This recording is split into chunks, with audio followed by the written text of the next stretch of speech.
Here we discuss a problem of laws of motion, and this is useful for mainly GE Advance. We are given a wedge, triangular wedge of unknown mass, and it is resting on a rough horizontal ground. This is connected to a light pulley, and this is its inclined piece, which is smooth also, is supporting a block of mass m, and this mass m is connected through a light thread, rather ideal thread, and this thread is passing from another pulley which is at same level as this pulley, right? यानी ये string कैसी है, thread कैसा है, straight horizontal है, and here another mass m is connected at lower end of this thread. ये detail सारा इसमें दिया हुआ है लैंग्वेज में. What we have to find, हमें ये बताना है कि when both masses and wedge are left free to move, इनको जब फ्री कर देते हैं मूव करने के लिए, then it is seen that wedge remains in equilibrium.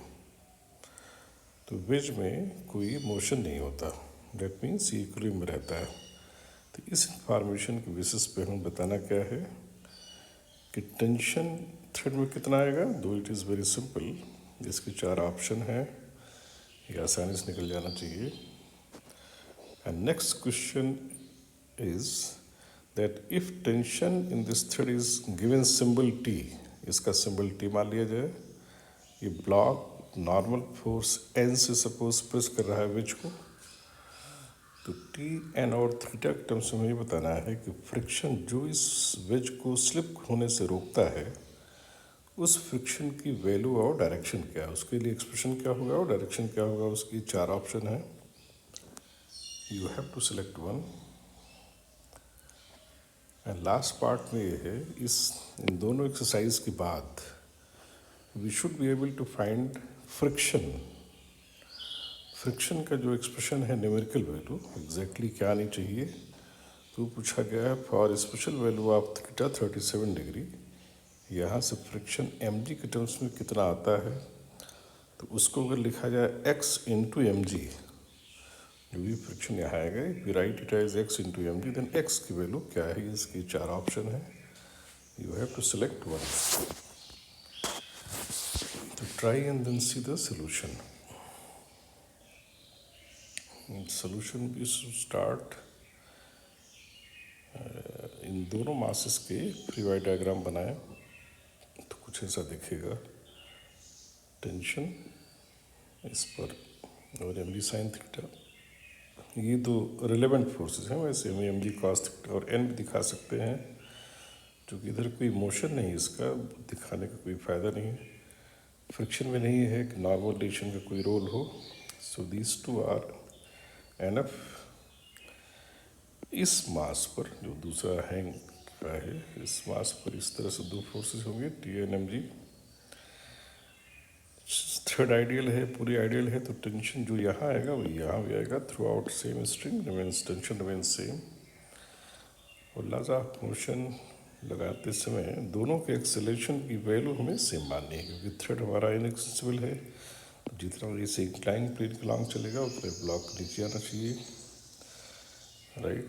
तो T minus M G sine theta इस पर नेट फोर्स हो गया अब the plane, that should be equal to M A, और M G minus T equal to M A.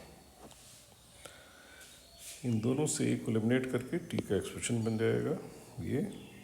और so answer should be C. पहले का आंसर सी आ जाना चाहिए. दूसरे पार्ट को आंसर करने के लिए हमें वेज का फ्री वाई डायग्राम बनाए. फ्री वाई डायग्राम ये का वेज का वेट हमने नहीं दिखाया है, ग्राउंड से नॉर्मल डायरेक्शन नहीं दिखाया, क्योंकि दोनों का कोई यूज नहीं है फ्रिक्शन निकालने में. फ्रिक्शन इज हॉरिजॉन्टल फोर्स, तो हमें वो फोर्स दिखाने चाहिए जिनमें हॉरिजॉन्टल कंपोनेंट हो, राइट. तो जो पुली वेज से कनेक्टेड है उसकी वजह से थ्रेड का टेंशन इस पर डायरेक्टली ट्रांसफ़र होगा. पुली जिससे भी कनेक्टेड होती है, अगर वो मासलेस है सिंपल बट इम्पॉर्टेंट पॉइंट की पुली जिससे कनेक्टेड होती है। अगर वो मासलेस है तो उस पर लगने वाला थ्रेड का फोर्स एग्जैक्टली उस बॉडी पर ट्रांसफ़र किया जा सकता है। और इसका फेस स्मूथ है इंक्लाइन, तो ब्लॉक इसको नॉर्मल फोर्स से प्रेस करेगा, और ये नॉर्मल फोर्स जो यूजुअल केस में हमें याद रहता है mg cos थीटा वही आएगा, क्योंकि बेजे फिक्स है। और फ्रिक्शन वी डोंट नो कि राइट में आएगा लेफ्ट में आएगा, किसी एक लेफ्ट मान लिया जाता है। अगर राइट माना होगा तो अकॉर्डिंगली इसकी वैल्यू माइनस आ जाएगी। अब इस पर हॉरिजॉन्टल फोर्स बैलेंस करेंगे तो ये इक्वेशन बनेगी, टी डायरेक्टली राइट में है, टी कॉस थीटा लेफ्ट में है, माइनस कर दिया एन वर्टिकल से थीटा कहते हैं sine, N cos theta vertical होगा, साइन थीटा राइट में आएगा। तो ये नेट फोर्स राइट में हो गया अदर देन फ्रिक्शन। चूँकि इक्विलिब्रियम में है तो फ्रिक्शन इतना ही लेफ्ट में जाना चाहिए। तो लेफ्ट मानते हुए इक्वेशन बनेगी, एन की value M G cos theta, और टी की ये वाली वैल्यू जो आई है वो टी की जगह रिप्लेस कर देंगे।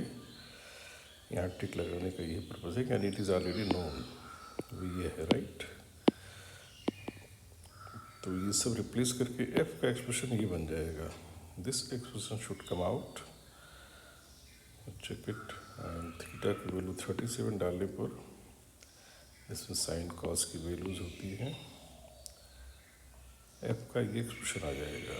दैट मीन्स जो एक्स पूछा गया वो हो जाएगा 16/25, तो answer will be A, right.